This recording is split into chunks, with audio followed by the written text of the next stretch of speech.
had been working at a small grocery store for several years, owned by a man named Samuel.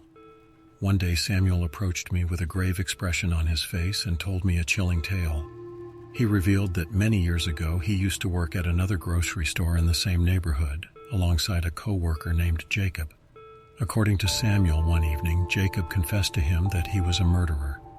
Samuel initially brushed it off, thinking it was a tasteless joke, but Jacob insisted it was true, claiming that he had committed heinous crimes without ever being caught or suspected by the police. Doubt and unease settled in Samuel's mind, and he became determined to uncover the truth. One fateful night, while they were on a routine delivery together, they came across a desolate alley. In the darkness, they spotted a lone figure walking. Without warning, Jacob seized the opportunity and abducted the unsuspecting individual. Terrified, Samuel watched as Jacob committed an unspeakable act of violence. The details of what happened afterward remain a mystery to this day. Soon after, a man from the neighborhood was reported missing, but the police found no evidence linking Jacob to the crime. Haunted by guilt and fear, Samuel relentlessly questioned Jacob about his actions. However, Jacob remained silent, refusing to divulge any information. As the years passed, Samuel's conscience tormented him, yet he lacked the courage to come forward and report what he knew. He feared becoming an accomplice in Jacob's crimes. One day, to my disbelief, a man named Jacob walked into our grocery store. Samuel greeted him, introducing me to this chilling figure. As I looked into Jacob's eyes, an inexplicable sense of uneasiness washed over me. Could this really be the same man who committed those atrocities? Jacob appeared average, even kind-looking. He smiled warmly at me, completely unaware of the darkness that surrounded him. Sensing an opportunity, I mustered the courage to confront him. While Samuel was away, I cautiously broached the subject, mentioning the story Samuel had shared with me. Jacob's demeanor instantly changed. He grew tense and defensive, demanding to know what I was talking about. Stammering, I referred to the events that had taken place 20 years prior. With a dismissive laugh, Jacob denied it all, labeling it a fabricated tale. His words didn't match the unease etched on his face. Before leaving the store, Jacob offered me a piece of candy, wrapped in transparent paper. Something about the gesture unsettled me, and I declined to consume it.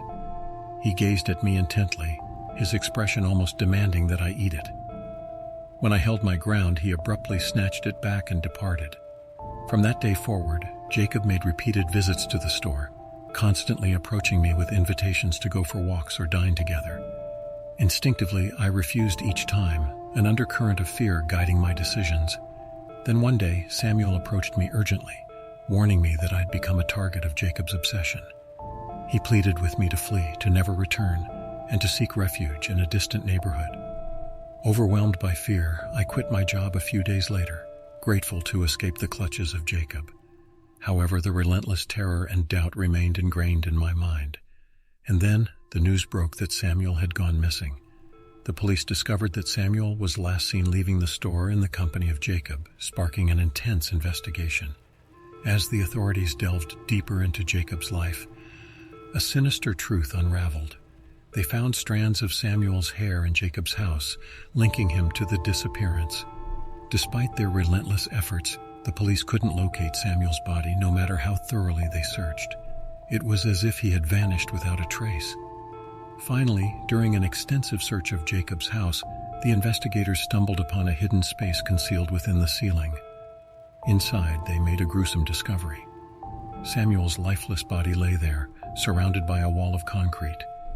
As they drilled through the wall, they unearthed a horrifying sight: bones and decomposed corpses belonging to the man who had gone missing 2 decades earlier.